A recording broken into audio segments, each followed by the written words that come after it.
Hi! Welcome to village Siri cooking. ఈ ఛానల్‌ని ఆదరించిన ప్రతి ఒక్కరికి మా హృదయపూర్వక నమస్కారములు.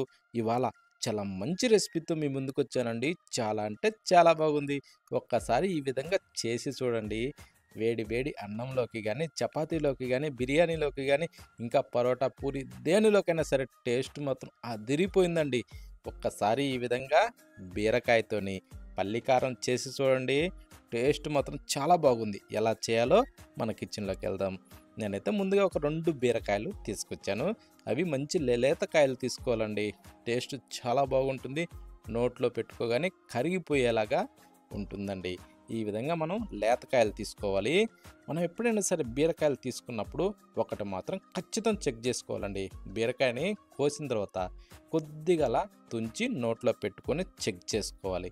చెక్ చేసిన తర్వాత అది కొంచెం చేదుగా ఉందా? బాగుందా? అది చెక్ చేసిన తర్వాత మాత్రమే వాడుకోవాలండి. లేదంటే కూర చెడిపోతుంది. ఓకేనా? కొంచెం చేదనిపించిందంటే ఆ కాయను మాత్రం వాడొద్దు. పడేసేయాలి. ఓకే. ఈ టైప్‌లో మనం ఈ మీదకించి కొంచెం ఆ గెనుపులు తీసేసుకునేసి లైట్‌గా అండి సగం భాగం వరకు అలా ఘాటు పెట్టుకోవాలి. ఈ సైజు ముక్కలు కట్ చేసినాక.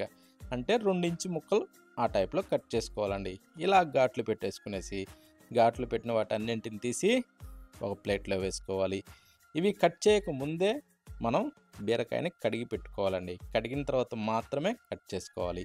ఇప్పుడు కట్ చేసిన తర్వాత కడగొద్దు. ఇప్పుడు స్టవ్ ఆన్ చేసేసి ఒక ప్యాన్ పెట్టేసి దాంట్లో మనం కొద్దిగా నూనె వేసుకుందాం. అంటే ఒక పావు టేబుల్ స్పూన్ ఎక్కువ వద్దండి.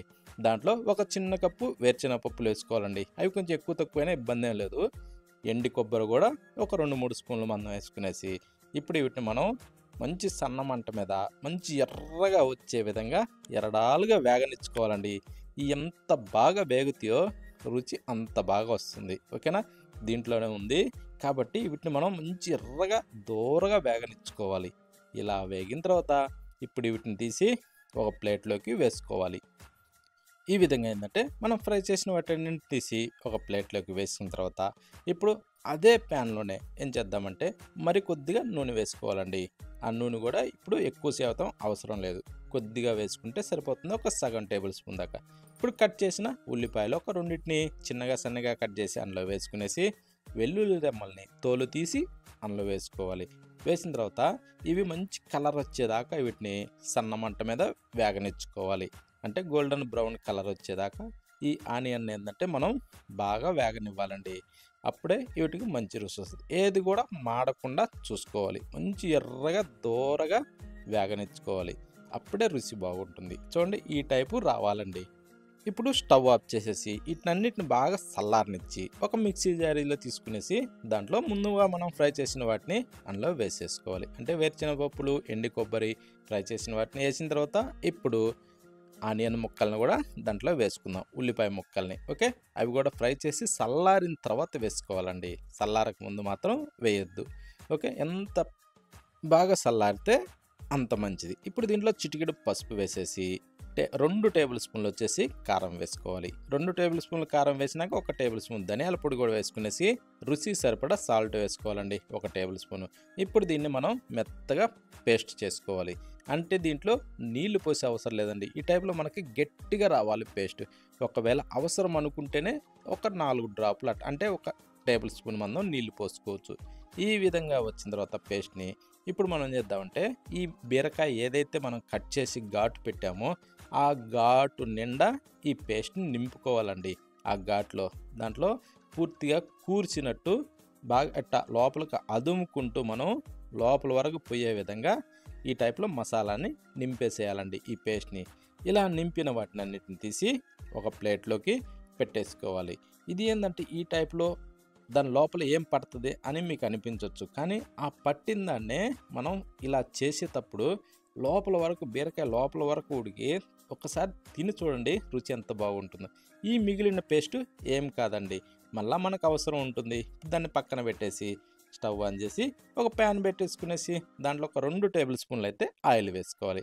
కొంచెం వేడెక్కనిచ్చేసి తాలింపు గింజలు ఒక టేబుల్ స్పూను, ఆ తర్వాత ఒక 3 ఎండుమిరపకాయలని ఇలా మధ్యలోకి ఇరిసి దాంట్లోకి వేసేసుకోవాలి. ఏసినాక కొద్దిగా అలా వేగనిచ్చుకునేసి ఒక 4 రెమ్మల కరివేపాకు దూసి దాంట్లో వేసేసుకునేసి కాస్త చిటపటలాడనివ్వాలి.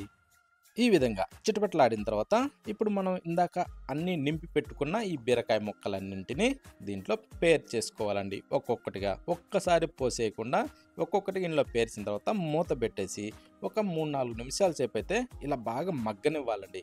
ఇలా మగ్గేటప్పుడు ఇలా తిరగేసుకోవాలండి. మధ్య మధ్యలో ఇలా 4 వైపులా తిరగేసుకుంటూ మనం వీటిని ఫ్రై చేసినామంటే ఓకే, రుచి చాలా బాగుంటుంది. ఈ పేస్ట్ కూడా ఈ బీరకాయ ముక్క లోపల బాగా ఉడికి ఆ ముక్క లోపల కూడా టేస్ట్ చాలా బాగుంటుంది.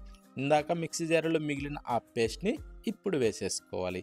వేసిన తర్వాత ఆ మిక్సీ జార్లో కొద్ది నీళ్ళు పోసేసి తొలిపి అలా పోసేసుకునేసి కొంచెం లూజ్గా అవుతుంది కదా, ఇప్పుడు దీన్ని ఇలా తిరిగేసుకుంటూ ఇప్పుడు మనం ఏం చేద్దాం అంటే సన్న మంట మీద దీన్ని బాగా ఉడికించుకోవాలండి. ఓకేనా, ఇప్పుడు మూత పెట్టేసి ఒక 4-6 నిమిషాల సేపు అయితే సన్న మంట మీద మాత్రమే ఉడికించుకోవాలండి. ఓకేనా, అడుగు మాడకుండా చాలా బాగుంటుంది. ఇప్పుడు ఈ విధంగా ఉడికినాక 4 రెమ్మలు కొత్తిమీరను అలా చల్లేసుకునేసి ఇక కాస్త అలా కలుపుకునేసి ఒక్కసారి టేస్ట్ చూసుకోండి. సాల్ట్ ఇవన్నీ సరిపోయినాయా లేదన్నది ఒక్కసారి టేస్ట్ చూసుకునేసి ఇక స్టవ్ ఆఫ్ చేసుకోవచ్చండి. చూడండి ఎంత సింపులో ఇది చేయడం, కానీ టేస్ట్ మాత్రం చాలా బాగుందండి. ఈ విధంగా చేయండి, ప్రతి దానిలో కూడా రుచి చాలా బాగుందండి. ఇంకా ఇది ఇడ్లీ దోశల్లో కూడా సూపర్గా సెట్ అవుద్దండి. ట్రై చేసి చూడండి, ఎవరు మిస్ కావద్దు, అంత బాగుంది. ఇడ్లీ దోశల్లోకైనా సరే అలా తీసుకొని నంచుకుంటే ఒక్కొక్క బీరకాయ ముక్కని అలా కొరుక్కొని తింటుంటే రుచి ఉందండి, చాలా బాగుంది. ఎవరు మిస్ కావద్దు. కానీ ఎంతో కొత్తదనంతో టేస్ట్ మాత్రం చాలా బాగుంది. ప్రతి ఒక్కరు ఖచ్చితంగా ట్రై చేసి చూడండి, సూపర్ టేస్టీగా ఉంది.